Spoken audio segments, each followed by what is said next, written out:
Bom, então, hoje a gente vai fazer a segunda parte do livro 9 da República. Né? É o penúltimo livro da República e é um livro onde ele, de certa forma, sintetiza as respostas dele ao Trasímaco, lá no livro 1. Né? Então, quais foram as teses do Trasímaco? Né? Ele vai relembrar aqui, né?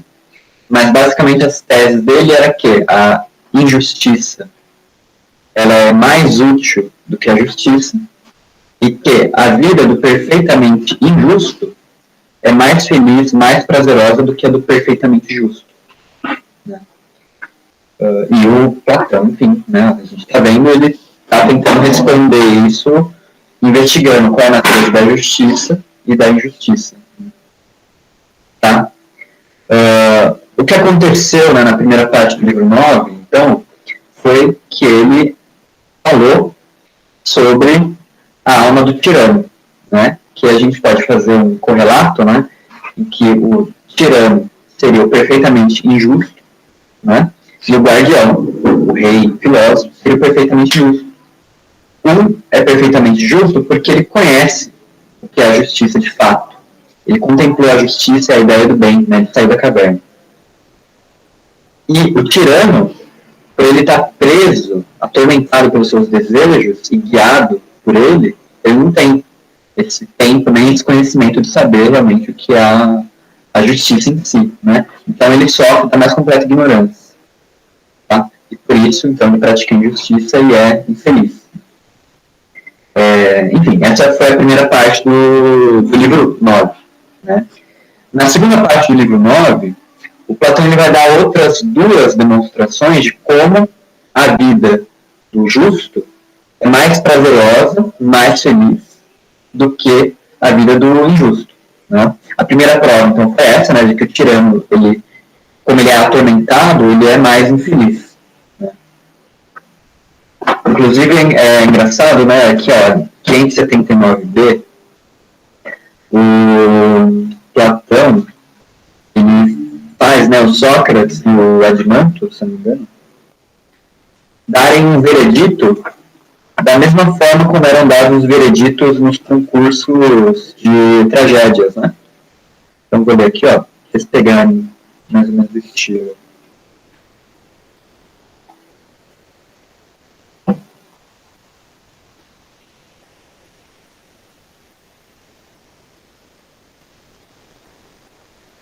Não, desculpa, é 580b, tá? Então ele diz, né, ó, vamos, disse eu, agora mesmo, como um juiz na decisão final, declara seu voto. Declara também o teu, né? Declara tu também o teu. Quem, na tua opinião, é o primeiro em felicidade e quem é o segundo? Julga os outros também e classifica-os, né? São 5 ao todo. O partidário da realeza, né? O aristocrata, o da timocracia, o da oligarquia, o da democracia e o da tirania. E aí responde-se, né, o Adimanto, ele diz, mas é fácil de ser esse julgamento. Segundo a ordem em que, como coros, foram entrando em cena, eu os ordeno quanto à virtude e ao vício, quanto à felicidade e o seu oposto. Né? Então, o Adimanto ele diz que, da maneira como Sócrates colocou a argumentação, ele diz que é mais feliz aquele que entrou primeiro em cena e o último que entrou em cena, o mais infeliz. Tá? Então é assim que se termina essa primeira parte. Essa divisão que eu estou fazendo para o pessoal de primeira parte, segunda parte, é por tempo mesmo do nosso encontro. Tá? E percebi mais ou menos que eu levo umas 2 horas para falar, então é mais ou menos por aí, mas o Platão mesmo ele não divide primeira parte e segunda parte. E a segunda demonstração, então, né, começa da seguinte forma. Ele diz que, né, as almas, né, tem 3 tipos de desejos, assim como existem também, né, essas 3 classes de forma de governo, né. Então ele colocou 5, né, formas de governo, mas dá para a gente dividir em 3 grandes áreas. Né. E aqui, no livro 9 e no livro 10, esse número 3 ele é bem importante, né, porque essas 3 escalas, né, correspondem lá no livro 2, né, as 3 espécies de bens, as 3 partes da alma, né, enfim. O 3 é como o Platão ele divide essas coisas em grandes unidades. Né? Uma que diz respeito, então, à sabedoria, a outra parte do meio, né, que é a irascibilidade, e a outra aos desejos, né, a parte inferior. Nos psiquissomas, se a gente quiser. Enfim. Tá. Mas é por aí. Então, essas 3 partes, né? Uma das partes, ela é amiga da ciência e filósofa, né? As 3 partes da alma, que partes são da alma? Sim, sim. São 3 partes da alma, cada uma tem uma inclinação. É confuso a gente querer associar com a secretária lá, não me lembro o nome. Não, dá pra fazer. Se fosse a condição secretária, seria mais ou menos assim, né? Então, essa aqui é a psique, né? Soma, e aqui a parte superior. Tá? Aqui seria feminina e ação, emocional, né? E aqui é astral e físico. Os 3 da alma vêm a ser no físico, embaixo? Não. Aqui o físico é a parte desejante. E é da alma também. Sim. O Platão, ele a alma dele pega os físicos também. Sim, é uma coisa importante que você percebeu agora. O Platão, ele coloca o corpo na alma. O corpo faz parte da alma, do funcionamento da alma. Tá? A parte perecível também faz parte da alma. A diferença é que para o Platão, né, essa parte aqui se eleva na morte, sim, ela se liberta, das outras duas na morte. Tá? Essa é a única diferença para o Platão. Mas, para todos os fins práticos, né, o corpo também faz parte da alma porque influencia no conjunto do corpo. Tá? Mas se a gente fosse comparar, seria mais ou menos assim.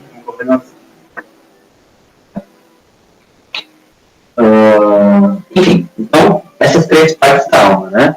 A primeira parte, né, é a alma do filósofo, né? Tá? Que ela é amiga da ciência, é inclinada pela sabedoria e pelo desejo do conhecimento. Né?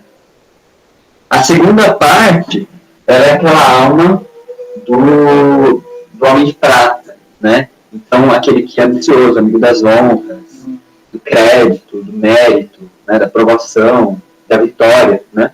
A amiga da vitória. Vou colocar o aqui. E a terceira parte é aquela parte consciente, né? Então, amiga do dinheiro e do lucro, tá? E aí, dinheiro e lucro em todos os sentidos, né? Pode ser um lucro, realmente, né, financeiro, mas também lucro no sentido de qualquer tipo de ganho material, sabe? Então, por exemplo, nunca esqueço, eu nunca vou esquecer isso. Quando eu fui na Bienal de Artes, né, tinha lá uma pilha de papel com uma mensagem do Gramsci, né? E aí era uma pilha enorme, né? E aí deixaram lá para as pessoas pegarem. As pessoas não pegavam ou não pegavam. Pegavam 3, 4, 5, sabe? Então esse é o desejo do lucro, sabe? Cara, você vê que vai pegar alguma coisa, você não pega, sabe? O que você precisa, exatamente. Você pega o quanto você consegue carregar. Entende? Então, acho que todo mundo já viu isso em certa medida, né? É brinde, alguma coisa grátis, sabe? As pessoas pegam tudo, sabe? Abrem um filho, colocam, enfim. Então essa é a parte amiga do lucro, né? Do desejo. Qual é a palavra aqui?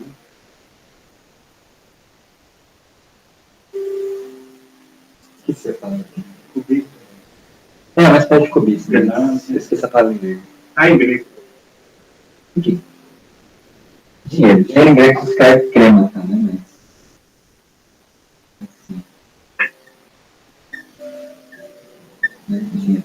Mas só para, né, vocês entenderem. É dinheiro. Não é chamar crema. Crema trabalha assim, A gente não é não consegue. Não. É dinheiro. Crema tá dinheiro. Tem chegou mais do latim. Tem bastante coisa do grego também, mas eu não sei a etimologia de crema. Mas é dinheiro. Enfim, né? E aí correspondem então as 3 partes da alma e os 3 tipos de homem que a gente viu. Né? Agora, se a gente fosse fazer uma pergunta para essas 3 pessoas, percebe que o interesse do Platão nesse tipo de discussão é responder o Trasímaco. Né? Se a gente for perguntar para cada um desses homens qual prazer é o melhor, né? Então, sobre qual parte da alma tem mais possibilidade de ter prazer na vida. Reparem que não é mais possibilidade de viver honradamente, né? Prazer. Quem vai ter a vida melhor, sabe? Porque na ética grega o prazer é importante, sabe? Nada adianta você ser, por exemplo, alguém reto e tal, né? E ser alguém severo, ser alguém duro por dentro, sabe? Ser alguém que não é capaz de ser feliz, sabe? Então a felicidade, ela está ligada também à vida prazerosa, à vida leve, onde você consegue aproveitar realmente os frutos da situação, né? Esses frutos da situação não levem muito, né, ao pé da letra, porque senão vocês podem entrar em conflito com noção kármica, né? Que Bhagavad Gita coloca e tal. Mas basicamente assim, a pessoa tem que ser apta a ser leve também, né? Apta a ser feliz. Enfim. A moral grega é mais... Ela é mais de boa. Mas a oriental também, que a gente entende meio errado, que é meio chocante. Mas a oriental também.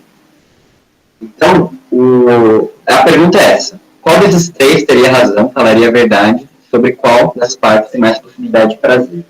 Né? E quais que são esses critérios para o julgamento? Né? O critério para que alguém fale a verdade são 3 elementos. São 3 elementos. A pessoa tem que ter experiência, né? Tem que saber do que está falando. Ela tem que ter capacidade reflexiva, avaliar as opções que ela tem. Né? Então, reflexão. E ela deve ser capaz também de chegar em algum lugar com isso, né? Usar a sua razão para lidar com a reflexão e experiência. De nada adianta você ter experiência e capacidade reflexiva se você se deixa levar pelos seus sentidos. Tá? Então, a capacidade de raciocínio também. Essas 2 partes aqui, né, é evidente que favorecem o filósofo. Porque a reflexão e o raciocínio são as ferramentas com as quais ele busca a sabedoria. Certo? O Platão ele vai falar mais sobre a experiência. Como é que o filósofo, né, ele tem mais experiência acerca dos prazeres do que os outros 2? Porque, afinal de contas, né, se eles cedem completamente aos prazeres da sua respectiva camada, né, digamos assim, por que eles não são mais experientes, né, na vida prazerosa? Será que eles não sentiriam realmente mais prazer porque eles não têm restrição? Né? Nós vamos falar que é o contrário. Né? Só o filósofo tem um real acesso igual aos prazeres. Porque o filósofo ele se movimenta no sentido ascensional. Né? O filósofo ele conhece aqui porque ele tem corpo. Né? O filósofo conhece isso aqui porque as honras também são oferecidas a ele durante a educação dele na cidade, os cargos, tudo mais. Só que, né, a experiência do irracível e do corpo, né, do sentido, qualquer um dos 2 consegue ter. Porque a honra é oferecida aos 2 e todo mundo tem corpo. Né? Agora, o prazer reflexivo é só o filósofo que tem acesso. Porque os outros 2 tipos de homem nunca vão conseguir ter prazer no uso da reflexão e no uso do raciocínio. Percebe? Então, o filósofo, de certa forma, ele é mais amplo, né? É alguém mais que é capaz de ter acesso a todas essas coisas, né, que são oferecidas na experiência humana. Tá? Então, já que o filósofo conhece essas questões, né, todas, e é apresentado a todos durante a vida, aos prazeres do corpo, às honras e a reflexão, né, o filósofo, além de ser o mais experiente, a reflexão e o raciocínio, né, os critérios do julgamento pela verdade favorecem, então, a que o filósofo tenha essa vida mais prazerosa do que os outros. O prazer mais doce, então, é do filósofo, né? Aqui em 583A, ele vai dizer exatamente isso. Ele diz, olha, dos 3 prazeres que existem, né, o prazer mais doce seria o da parte da alma com a qual aprendemos. E a vida mais doce seria a daquele entre nós, né, em que aquela parte exerce o comando. Né? É uma pergunta, mas aí o Glauco responde. E como poderia deixar de ser assim? Né? O sábio, pelo menos, tem competência para louvar e louva a sua própria vida. Então, ele, além de tudo, também reconhece que ele é feliz, né? Não fica assim sempre se lamentando por alguma questão. Tá? Sobre essa parte, alguma dúvida? Então, ele coloca de uma maneira bem clara. No caso, se você tentar ser um filósofo e não balancear esses 3 aspectos, você pode cair num entendimento, então o cara está viajando. Às vezes só fala, o cara está vendo da lua. Com certeza. Talvez você está tentando ser filósofo, mas não está ficando nos aspectos, não sei. Sim. O Platão ele diria assim, olha, algumas pessoas não têm realmente a natureza filósofo, e tudo bem, claro, né? Porque elas, né, nesse momento evolutivo, nesse momento da alma delas, elas vão ser movidas por outras coisas. Porque esse é o ponto. O interesse da pessoa pela filosofia deve ser legítimo. Se ele não for legítimo e a pessoa não gosta de filosofia, não gosta das conversas, de aprender, das discussões, gosta lá de lucrar e tal, então fala, tudo bem. Mas, se ela tentar fazer isso, podem acontecer 2 coisas, né? A primeira coisa a gente viu ali no livro 7, né? Que é causar uma má fama à filosofia, porque se alguém que não é filósofo usufruir da filosofia, vai, no fim das contas, usar em benefício próprio. Se a pessoa quer lucro e sabe de filosofia, sabe, né, argumentar, ela vai usar a filosofia para lucrar. Evidente. Agora, se a pessoa, né, realmente, ok, quer aprender e não tem interesse por lucro, né, que seria, então, o segundo tipo de obra, né, a atividade filosófica dela vai ser, sobretudo, desagradável. Então, não vai ser prazerosa, não vai ser empolgante de aprender. E tem pessoas que são assim, ok, né, Platão. Tá? Então, a dedicação integral à filosofia, ela só é realmente possível aquele que nasce, né, com a alma de ouro, como diria o Platão, né? Aquele que nasce inclinado à filosofia. Então, já tem como nascimento da pessoa. Já vem com o nascimento. Traz da outra vida, com a reminiscência. Exatamente. É uma reminiscência. Uma reminiscência que todos os seres humanos têm, só que o filósofo tem de uma maneira mais acurada. Por isso que ele consegue lembrar, né, saber ainda em vida. E aí ele busca ele ainda em vida. Ele não espera morrer para completar ele. E a pessoa descobre sozinho, isso é possível a pessoa estar equivocado? Vai se equivocar ou não? Não. Descobre. Mas geralmente se descobre.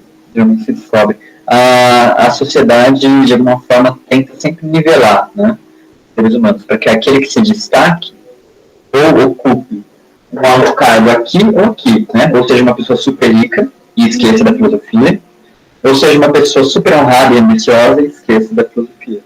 Né.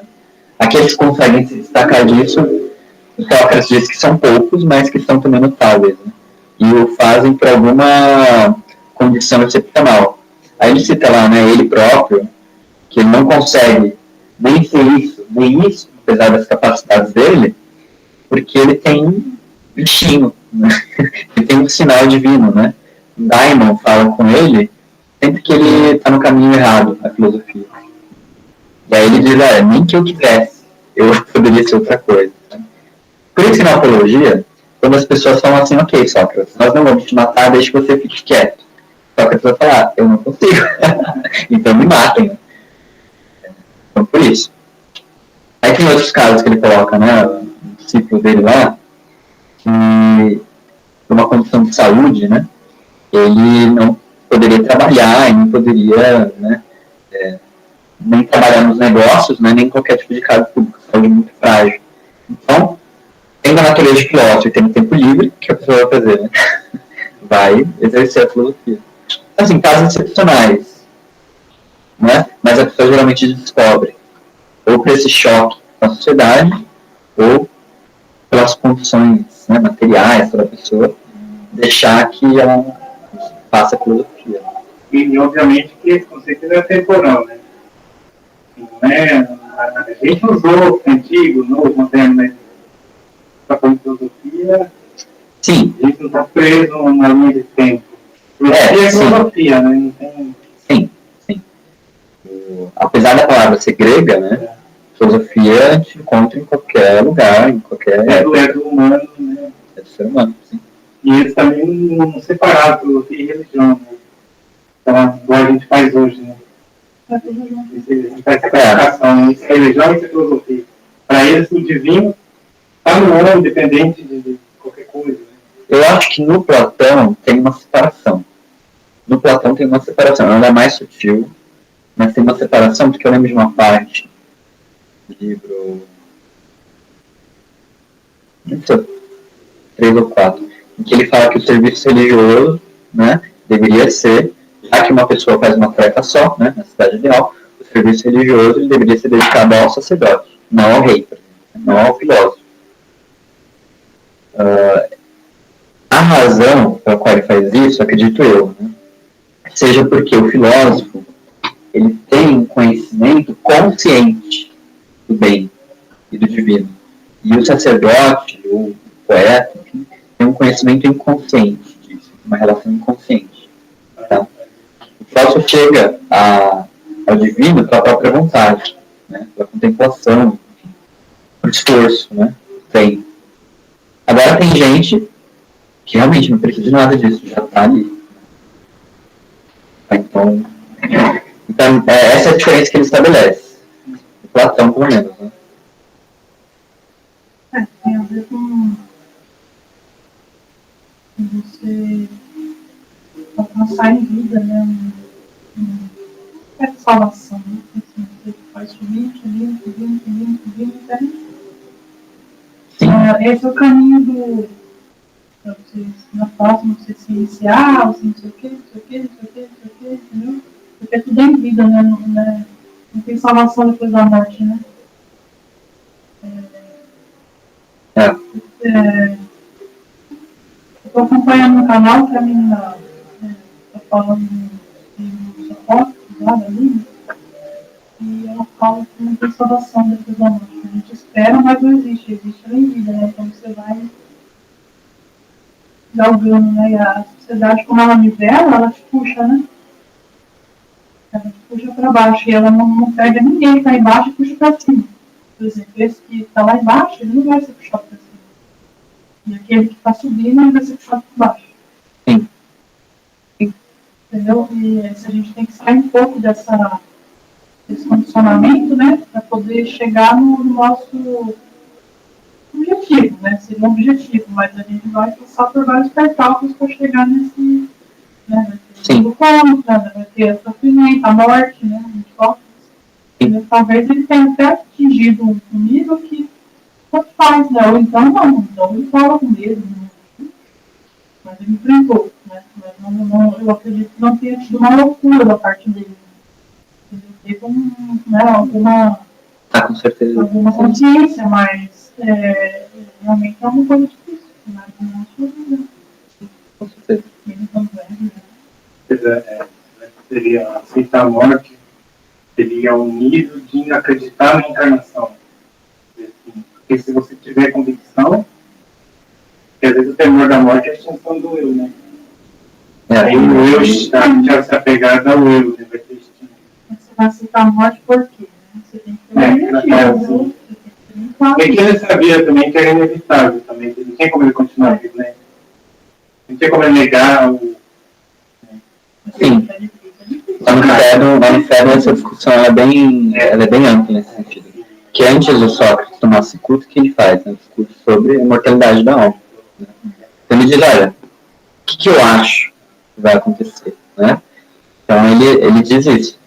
Mas não é uma falta de medo da morte por achar, por exemplo, né, ok, vou morrer, mas eu vou voltar, então tudo bem.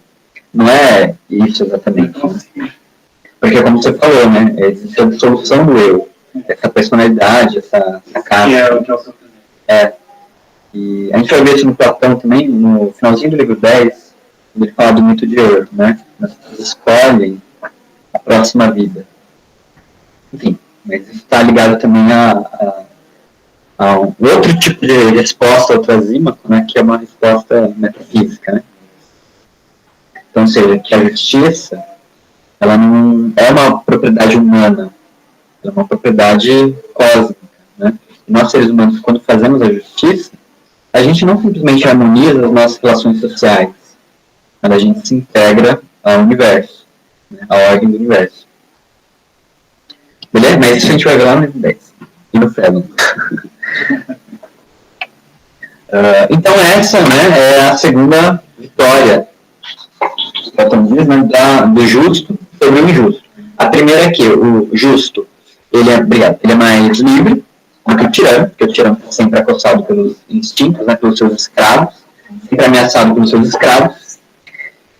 E a segunda vitória, e o justo, né, ao contrário, ele é ordenado e ele precisa viver com medo, né? E a segunda vitória é essa, que a vida do justo é simplesmente mais prazerosa do que a do injusto, né? Ele tem acesso a mais uma possibilidade de prazer do que o tirano. A terceira vitória é uma vitória um pouco mais profunda, digamos assim. Então, qual que é a terceira vitória, né? Platão vai dizer que, né, essa classe de ser humano, né, o filósofo, né, portanto, ele é o único que tem acesso, né, a um prazer que é puro, a um prazer que é real. Os outros dois tipos de homens, eles só têm acesso à sombra de um prazer maior, né? Porque, se a gente for seguir o raciocínio de Platão, existe o quê? Uma imagem de prazer, né? E essa imagem de prazer provoca suas sombras no mundo material, né? Ela decai, e quanto mais sombria, né, for a forma, mais afastada a pessoa está do real prazer. Entende? Então, qual que é a demonstração que ele faz, né, do prazer?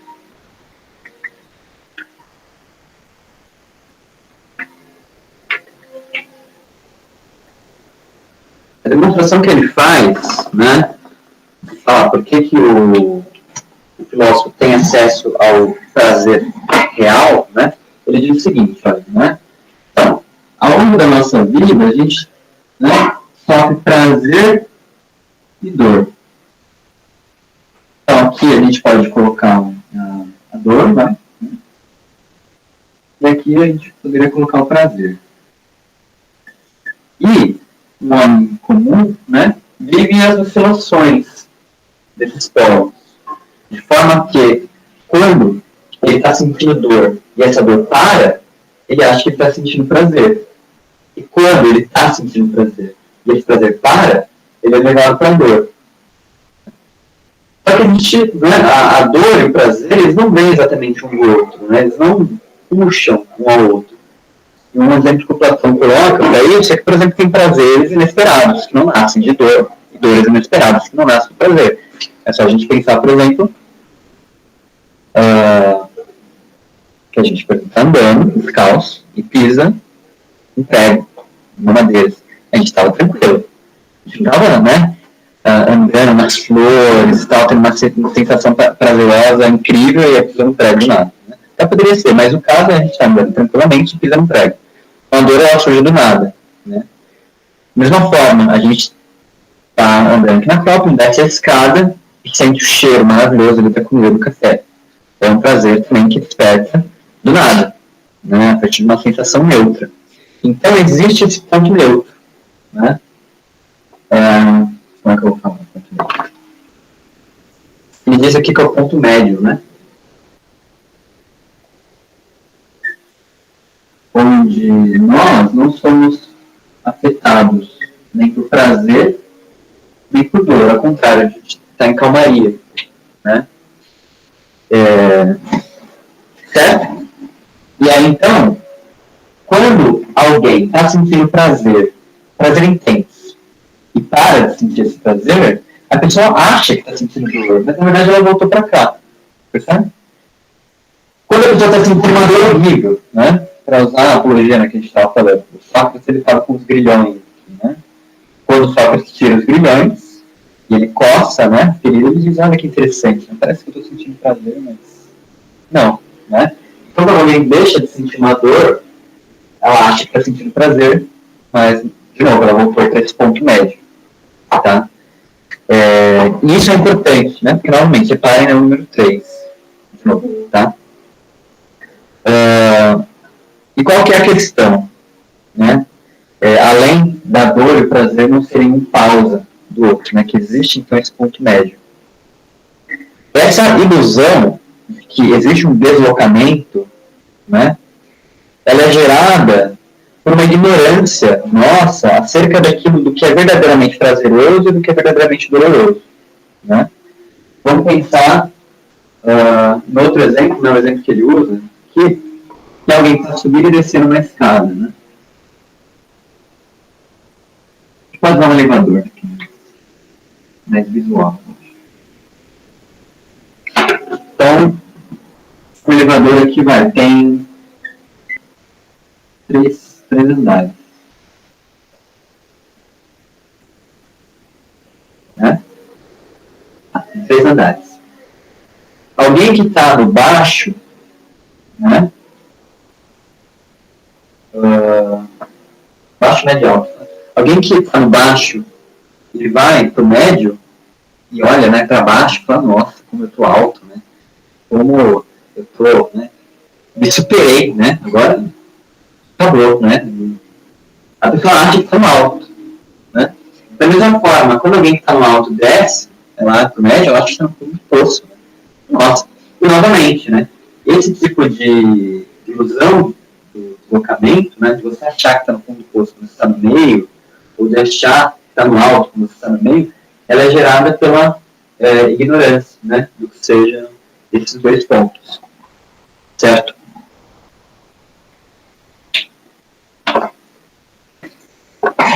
E essa a dor, como que você relaciona o conceito de dor e sofrimento? A gente associa dor no aspecto mais físico, né? Sim. Sofrimento no aspecto mental, mas faz uma ligação das 2 coisas.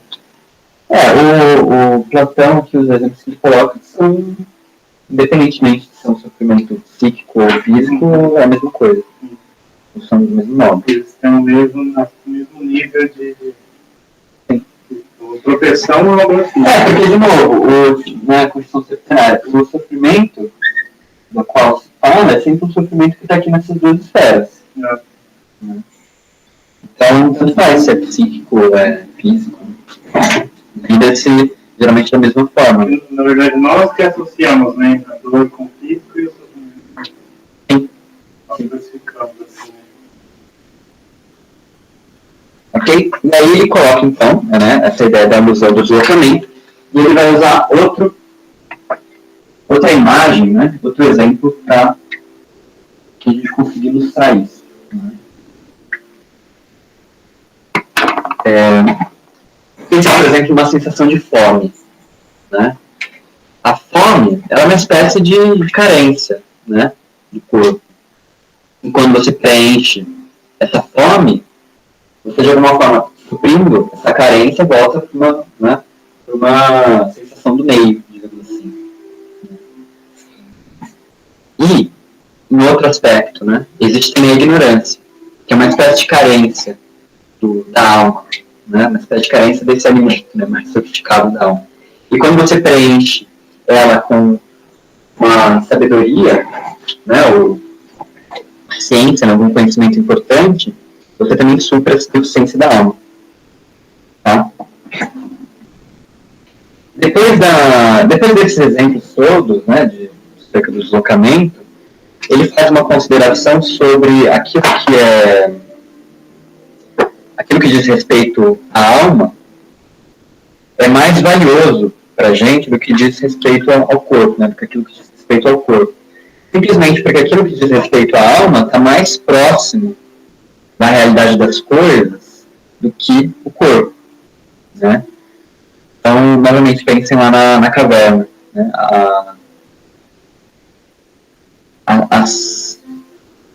Caverna não, mas na linha. As sensações, né? Imaginativas, sensíveis, né? E depois a ciência que a gente possa ter do mundo, e depois realmente a visão do próprio mundo, né? É uma escala, né? De graus de conhecimento e graus de ser, graus de realidade, tá? Então, por isso, o corpo, ele de alguma forma está nessa primeira parte da linha, que é a do sensível, né? Parte sensível do mundo. E por isso ela está meio que aprisionada, né? Só com o corpo a gente não consegue acender a realidade das coisas. Esse é o ponto também. Tá? Bom, dito isso, né? Os prazeres que dizem respeito ao corpo, sensações que dizem respeito ao corpo, elas são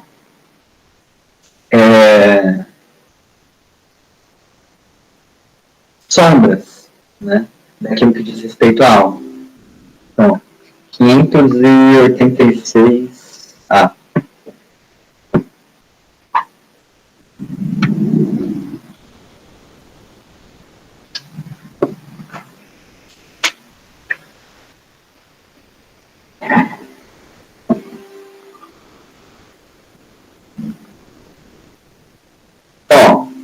Sobre essa ilusão e sobre essa diferença dos prazeres, né?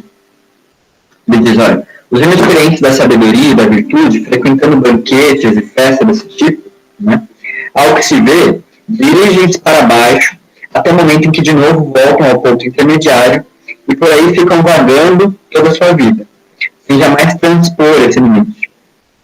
Nunca voltaram seus olhos para cima, para o verdadeiro alto, nem para lá se dirigiram, nem realmente se encheram do ser, nem sentiram o gosto de um prazer sólido e puro. Ao contrário, a maneira dos bichos, sempre olhando para baixo e debruçados sobre o chão, sobre as mesas, astam empanturrando-se, acasalando-se e por avidez de tudo isso, distribuindo coisas amarradas com seus chifres de ferro e armas, matam-se uns aos outros, sem se saciarem com isso, porque não preenchem com o que existe nem seu ser, nem o que lhe serve de proteção. Então, esses prazeres inferiores, né, por serem sombras, eles não são capazes de suprir a real necessidade da alma, como se você estivesse alimentando a sua alma, né, com comida, e não com sabedoria. Percebe? Então, esse vazio que é gerado leva a várias consequências, né, que ele coloca na guerra, enfim, porque a sensação de insaciedade, como é quando a gente está com fome, né? A gente fica irritado. Quando é a nossa alma, quando ela está com fome, ela também, né, fica ali nesse preciso pegar alguma coisa, e aí você joga na primeira ideia que prometeu uma saciedade, né? Então, é importante a gente ter essa consciência, né, do que é realmente o prazer e do que é realmente a dor. Porque se a gente não conhece o real prazer, a gente vai tentar suprir ele com coisas falsas, né, com coisas que não alimentam realmente. Tá? Entende agora por que ele usou esse exemplo do deslocamento? Porque a gente não consegue subir se a gente não sabe o que está em cima. Né? Uma questão assim, você tem que conhecer, né, por exemplo, porque na sociedade as religiões elas passam pra gente assim, que a gente vai alcançar uma salvação, elas não sabem o que é, né? Então, mas, é como se você para você conseguir, você tem que conhecer. Não é uma coisa que você acredita. Eu acredito em Jesus. Não. Tem que conhecer, né? Sim. Senão, como você vai? Sim. Só a fé não liberta. Porque como se fosse você tem que despertar. Não, despertar. A saída da caverna é isso, despertar. Não é porque você aprende lendo ou ouvindo. Exatamente. E é um despertar tão forte, tão impactante, que o Platão ele diz, não vou deixar esse cara aí, né? Ele vai ter que voltar para a caverna e liberar os outros, senão ninguém vai para frente. Então, o projeto político do Platão é esse, pelo menos, mas é um despertar. Tá? Então, esse é o sentido, né? Não tem como a gente buscar, a gente sentir um prazer verdadeiro se a gente está buscando ele no corpo. A gente está buscando ele através de honras, através de... geralmente do que aquilo que a sociedade oferece. Né? Tá? E há um detalhe, né? O Platão não diz que todos devem encontrar, então, o prazer e a sabedoria e serem felizes para sempre. Né? Ele diz, olha, né, já que eles têm tipos diferentes de homens, né, de seres humanos, cada um vai se inclinar ao prazer que lhe é próprio. E o sentido disso, né, é cada um saber até onde vai e até onde consegue sentir. Né? Então, encontrar o prazer que é próprio de cada um também é adequado. Né? Ele diz isso em 586 desse, se não me engano.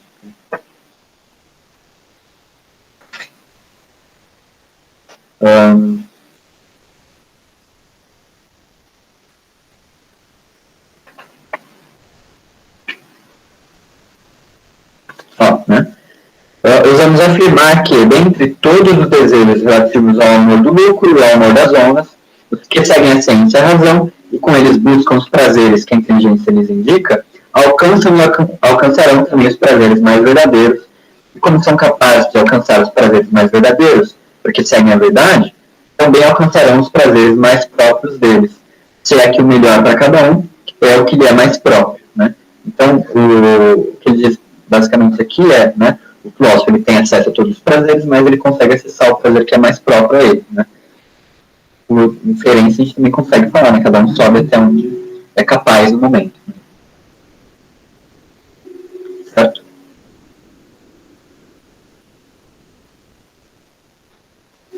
Porque quando uma tem o domínio sobre as outras, né, ocorre que ela não encontra o prazer que lhe é próprio e obriga as outras a buscar um prazer que lhes é estranho e não verdadeiro.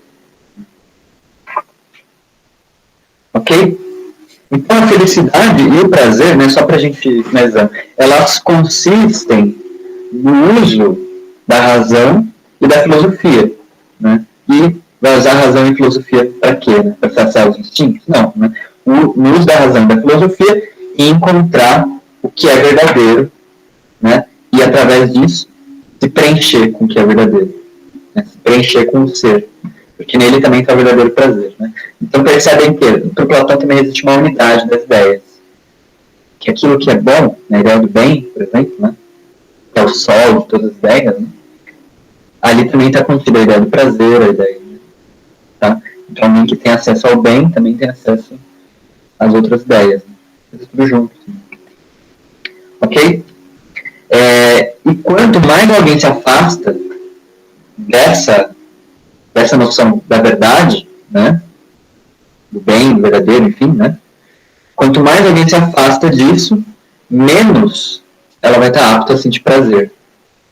Quanto mais distante eu estou dessa capacidade, né, que está ali no alto, de reconhecimento do prazer espiritual, quanto mais longe eu estou disso, menos eu realmente vou sentir prazer. Então eu estou buscando prazer, sei lá, em bons restaurantes, então, mas não é isso. Jesus tem uma frase interessante, né, que é nem só de pão viver ao homem. Então é disso também, né. E aí tem gente que fala, não, realmente, né, nem só de pão, mas com pizza, e profano, né. Mas o que ele está falando é que as pessoas precisam também de uma saciedade espiritual. Né? Essa linha aí entre você ir, mas não deixar se envolver, que eu acho que é o mais desafio mesmo. Pode ir lá no restaurante, mas não para que aquilo vai ser maior do que a filosofia. Né? Acho que essa é a dificuldade, talvez, né? Jogar toda a nossa alma naquilo. Sim, porque qual que é o preço de você ir lá no restaurante? Você está só indo no restaurante para usufruir de uma boa companhia, né?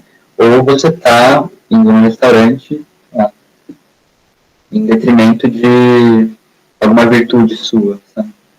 Você está cedendo algum vício, né? A gente vai ver aqui, ó, aqui já são quase 11h20, mas eu posso esticar um pouquinho? 11h30? Tá. Se alguém tiver uma edição.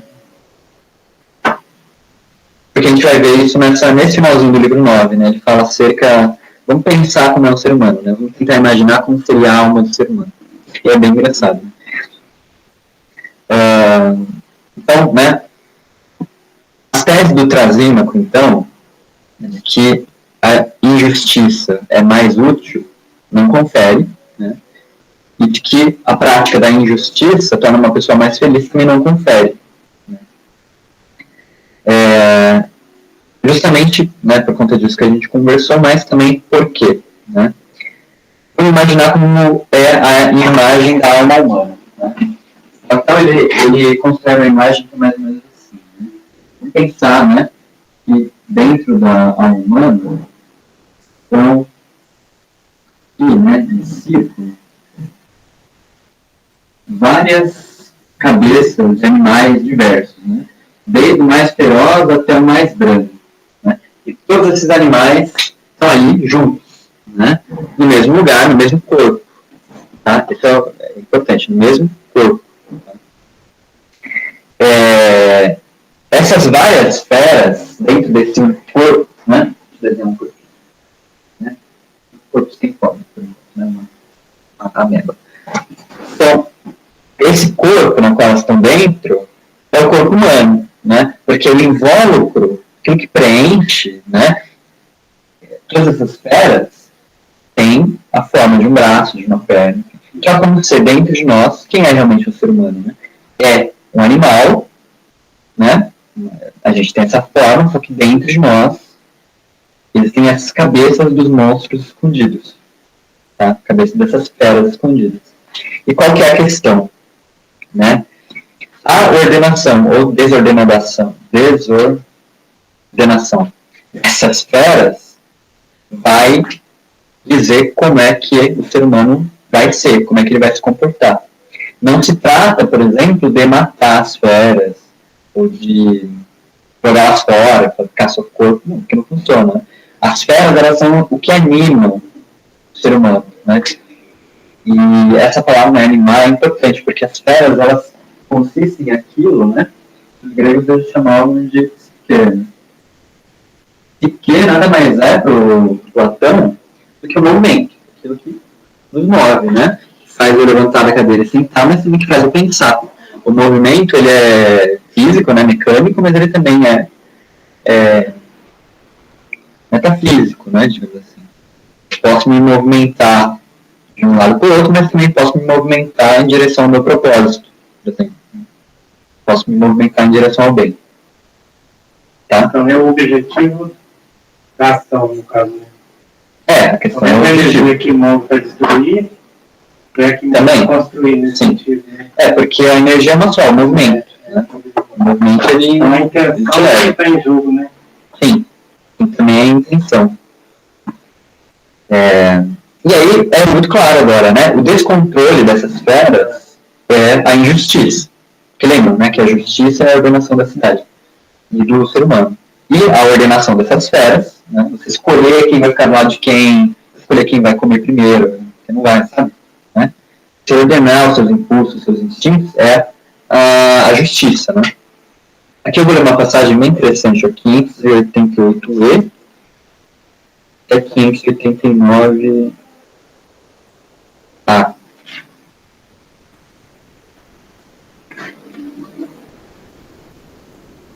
Então aqui, ó.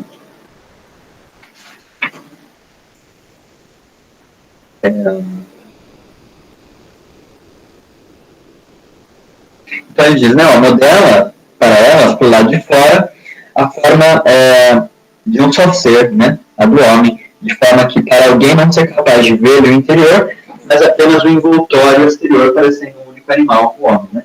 Então esses todos os animais estão disfarçados na forma de um único animal, que é o ser humano, né, eu vou ter que fazer uma rigidinha dele. tá? Mas é esse ser humano. Tá dentro dele a gente tem essas esferas. Há quem diz para que aquele homem é vantajoso ser injusto, mas não é útil praticar a justiça, né? Então, trazendo. Digamos que o que ele afirma nada mais é que, para ele, é vantajoso nutrir com boa comida o multiforme animal, tornando-o forte e que faça o mesmo com o leão e com os outros bichos que estão com ele. Ao homem, porém, faça passar fome e perder as suas forças, de forma que ele se deixe arrastar para onde quer que os outros dois queiram, e não deixe que um se habitue com o outro nem se tornem amigos. Mas, ao contrário, permita que se mordam e sempre devorem lutando. Então, a injustiça, além de tudo, né, esse invólucro aqui tem inimigos de todas essas feras que estão aqui. Então, ele vai lutar contra os impulsos, mesmo que ele queira, sabe, ser virtuoso. Ele não tem a harmonização pela educação, né, no sentido que ele coloca aqui no 3, 2 e tal, ele não vai conseguir se organizar internamente. Tá? Então, ele vai ser inimigo de si próprio. E na filosofia grega nada é pior que você ser inimigo de si próprio. E aí responde-se, né? Seria bem isso, disse, o que afirmaria quem elogia a injustiça. Em compensação, quem diz que as ações justas são úteis, não afirmaria que é preciso fazer e dizer o que é justo, o que advirá para o homem interior um poder maior sobre o homem. Como um lavrador não cuidará dos filhotes de muitas cabeças, alimentando e tornando domésticos os que forem mansos, mas impedindo a proliferação dos selvagens, tornando a natureza do leão uma aliada sua, zelando por todos e fazendo que ele se dê entre si e com ele. Né? É isso que ele fará, afinal. Ok? Então, em todo caso, quem louva a justiça diria o que é verdade, mas quem louva a injustiça se enganaria. Do ponto de vista do prazer, da fama e da utilidade, quem louva a justiça é veraz, mas quem reprova nada diz de sadio e reprova sem saber o que. Tá? Então, né, essa parte das feras é interessantíssima, né? Ela segue bem para longe aqui, mas ela é bem interessante. Então, desde sempre, né, na cultura dos seres humanos, Platão reconhece, olha, não sou o primeiro que estou falando disso, né? Desde sempre na nossa cultura, no nosso senso comum, é louvada a temperança, a habilidade, né, interna da pessoa se organizar e tudo mais. As 4 virtudes, né? É algo já antigo, né? E há em várias pessoas, em várias culturas, né, essa habilidade de temperança. Então sempre se condena o excesso, né? E louva-se a habilidade de transformar o que há de pior em nós no que há de melhor. Né? Certo? E só para relacionar, então, essa ordenação do homem com a ordenação do coletivo. Né? O governo da melhor parte sobre a pior parte é a justiça. Né? Da mesma forma, esse governo da melhor parte sobre as piores partes representa o que é benéfico para todos, não só para a melhor parte, né, evidentemente. Você tem lá seu filho, né, e está doido para comer bolacha o dia inteiro, no caso meu. Você vai deixar ele comer bolacha o dia inteiro? Vai ser horrível para ele, né, vai passar mal, ele vai, enfim, ter problemas de nutrição e tal. Você, sabendo disso, tendo o conhecimento para ordenar aqueles instintos, o que você vai fazer? Você não vai deixar de comer bolacha. Então, ou seja, o governo da melhor parte, a que possui o conhecimento e o poder, né? Poder e conhecimento são aliados, né? E sobre a pior parte, que quer comer bolacha a todo custo porque é gostosa, porque há o vício no açúcar, né? Isso é melhor para todos. Tá? Ok? Aí seria a temperança aí, no caso. A temperança, exatamente, temperança. Você vai com autocontrole, né? O autocontrole. Sim. E ele usa o exemplo da criança, inclusive. Olha, vamos pensar na educação das crianças. Elas não podem ter liberdade na nossa cidade, ele vai dizer, enquanto nós não a treinarmos para desenvolverem dentro de si esse guardião interno. Enquanto elas não tiverem um guardião interno, deve existir um guardião externo, que faça esse trabalho de harmonização por ela. Né? E o trabalho de harmonização, né, claro, faz com que ela mesma seja a sua própria guardiã. Né? Então, a educação nada mais é do que isso, você ensinar a pessoa a lidar com si mesma. Não é você empuxar conhecimento do mundo, tá? Falando do Platão. Educação não é você ensinar história, não é você ensinar geografia. Não, educação é você, antes de tudo, antes que a pessoa tenha ferramentas para alimentar as feras, ela ordenar elas. Tá? Porque se você dá para a pessoa uma ferramenta incrível, que é qualquer tipo de ciência que a gente tem hoje, né? Nossa, né? A pessoa faz tudo o que ela quiser no mundo, né? Ela manda a gente para a lua. Mas se a pessoa não for equilibrada internamente, ela vai fazer isso em benefício da pior parte. Tá? Ok? Então, tendo em vista o que significa a justiça, quando alguém sabe que a justiça é melhor do que a injustiça, e pratica isso, né, o objetivo da vida da pessoa que se aperfeiçoa, né, que está envolvida nessa educação, que Platão propõe, é que a perfeição da alma seja o alvo total da vida, para que ela vai rejeitar tudo aquilo que interferir na sua perfeição da alma. Então, tudo aquilo que a pessoa reconhece que alimenta algum vício, né, ela vai tirar da vida. 591C, ele diz isso.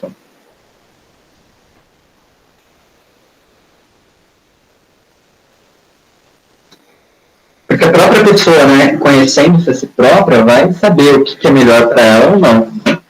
O Gandhi ele falava, não, eu percebo que determinada comida, determinado alimento me faz ser mais violento. Então, vou parar de comer. Né? Porque o gosto da comida não vale a pena. Pensamento violento, algo assim. Então, 591 C. Quem é inteligente, então, viverá dirigindo todos os seus esforços para esse alvo, né, que é a perfeição. Em primeiro lugar, dará valor aos conhecimentos que levarão a sua alma até estado de perfeição, mas todo o resto desprezará? Evidentemente. Em segundo lugar, não atribuirá a boa disposição e nutrição do corpo ao prazer animal e irracional, vivendo voltado para isso, sem dar atenção à saúde, sem ter como algo prioritário a força ou a saúde ou a beleza.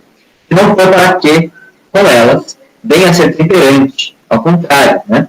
Sempre será evidente que ele busca a harmonia do seu corpo para que não haja dissonância com a harmonia de sua alma. Então, a pessoa ela vai buscar a qualquer custo a força corpórea, a beleza, né? Então, vai lá na academia. Ela está indo na academia para quê? Ficar forte, mas para quê? Tá? Se você está simplesmente fortalecendo o seu corpo para você alimentar melhor os seus vícios, então não vá na academia. Platão diria, por exemplo. Então você tem que ir à academia porque para você se tornar mais disciplinado, né? E para você ter mais força corpórea para fazer o que é justo, né? Fazer o que é bom. Né? Por isso que a educação dos guardiões é também uma educação física, né? Porque eles devem ser fisicamente hábeis a fazer o justo. Não basta eles só saberem, tem que fazer também. Certo? Da mesma forma para outras coisas, ó, né?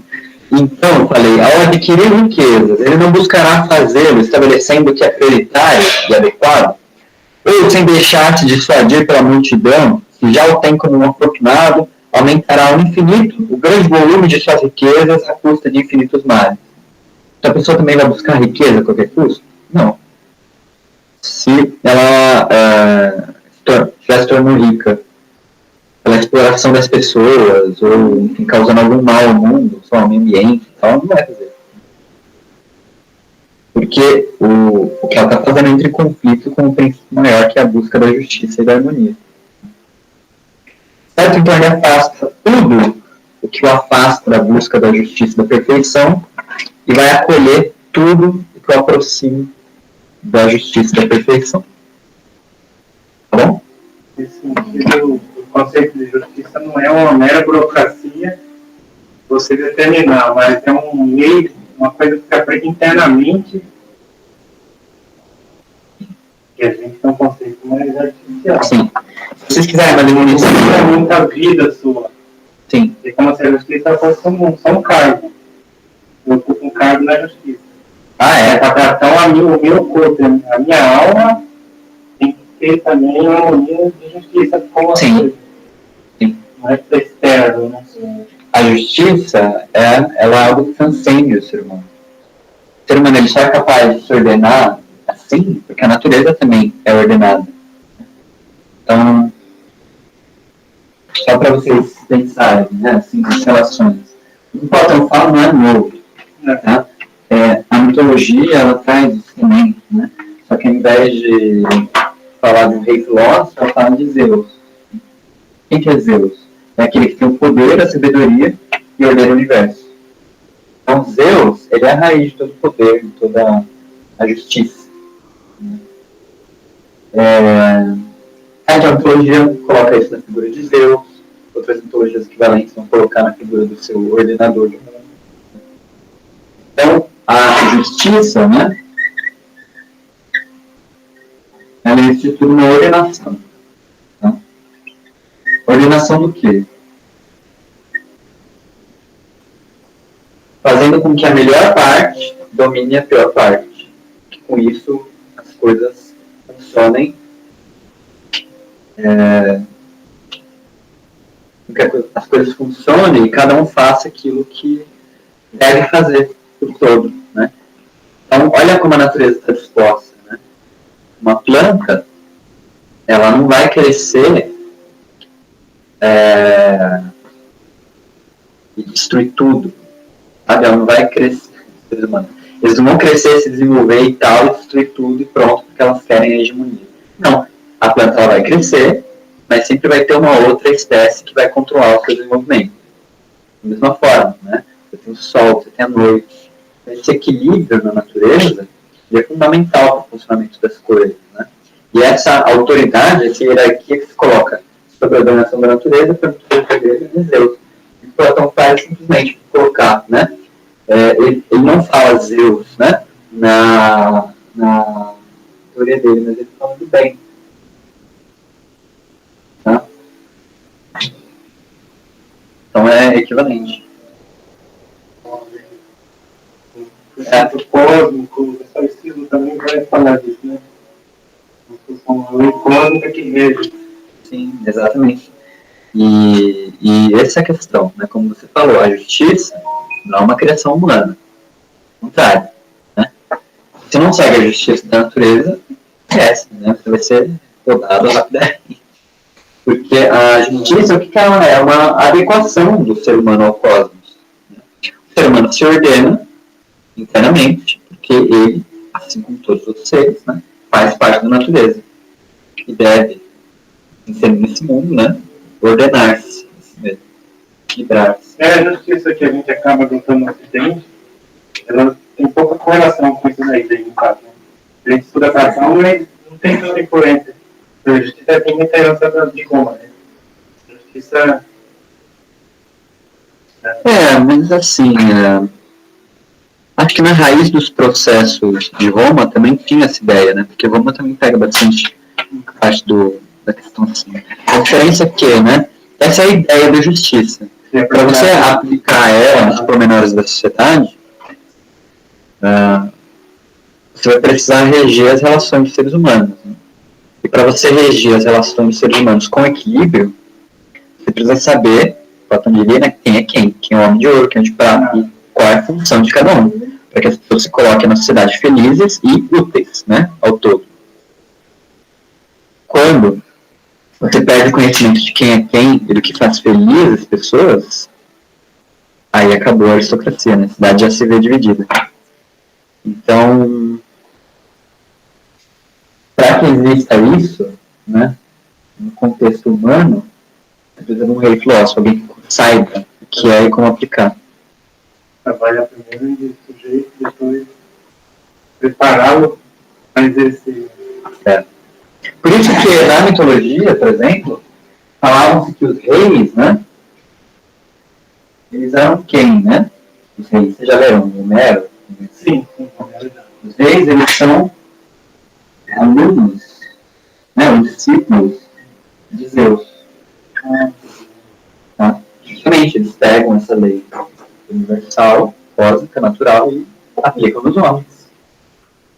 Tá? Então, por isso que na Ilíada sempre se fala, né, Agamemnon, discípulo de Zeus, né, os os reis, eles têm esse epíteto. E aí criou-se aquela ideia que ele recebe, né, recebe algo divino e aplica na Terra, né? Duas simbologias depois, né?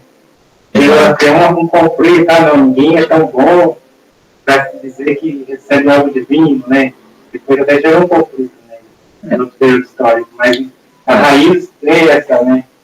É divino no sentido de estar em consonância com a lei cósmica, bem nas naturezas, né? Não é de ser melhor, né? Não, é uma forma de fazer o correto, né? É porque existe essa ruptura. É porque existe essa ruptura quando as pessoas acham que a natureza não é mais divina. A natureza é só a gente morre, pronto, né? E a gente nasceu para dominá-la mesmo, então é isso. Aí já se torna injusto, né? Porque o ser humano é só mais um entre os vários seres, né, da natureza. E quando a gente se enxerga como algo superior à natureza, a gente está falando que é superior à própria justiça. A gente está... né, existem tipos de seres na natureza. O ser humano ele é só mais um, e dificilmente é o melhor. Né? E nós, a gente for realmente ver como os seres da natureza se relacionam, que maneira sofisticada, né? Mas, enfim. E o que o ser humano faz quando ele diz que é o melhor da natureza, né? Ele alia o homem de bronze para governar sobre os homens de ouro. Né? Por aí.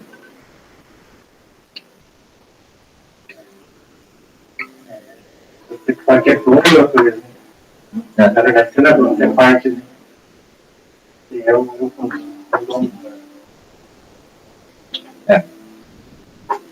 Enfim, vou encerrar a gravação, pessoal.